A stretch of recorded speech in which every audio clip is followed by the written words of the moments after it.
Oklahoma's past is riddled with complicated and sometimes colorful characters, including the infamous Belle Starr. Born Myra Maybelle Shirley Reed Starr, and sometimes called the Bandit Queen, the woman we know as Belle Starr was born in southwest Missouri, but raised in Texas, and she lived, at first, a life of luxury. Belle Starr was kind of an outlaw, kind of really the wife of outlaws. I think she was married to three different guys that were criminals, and she was associated with others like the James and Younger gang from Missouri. She eventually married a man named Sam Starr and joined him as an outlaw. Where she comes up with the name Starr was she married into the Starr family of the Cherokee Nation, and her husband was Sam Starr. And so, they lived around, modern day Eufaula, Lake Eufaula, Porum Landing, Briartown. It's in eastern Oklahoma. So they lived there, and I think she was a fence for stolen property. People would come in and she would pay them for stolen horses, stolen cattle, and then she had people that she was selling them elsewhere.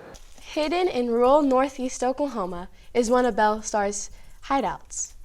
She had several, and this cave, just west of Tulsa, is one of them.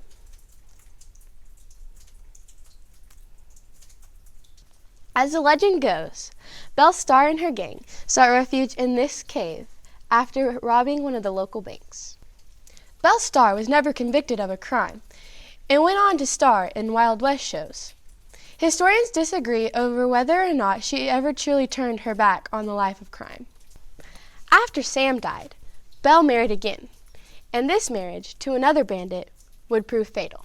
She was ambushed on the way to her house, actually around Briartown in eastern Oklahoma. Somebody just shot her off her horse and killed her. And the violence and mystery of her death led to her fame growing. In February of 1889, in Eufaula, Oklahoma, someone shot Belle twice in the back. Suspects ranged from her new husband, who had once offered to hire someone to kill her, or perhaps a neighbor, or even her own son. No one was ever arrested for the death of the Bandit Queen. Nobody knows who, and like I said, they suspect that it was her son. He was one of the main suspects, but to be honest, nobody knows who shot her. Reporting from Belle Starr's hideout, I'm Grace Ann with Epic News Network.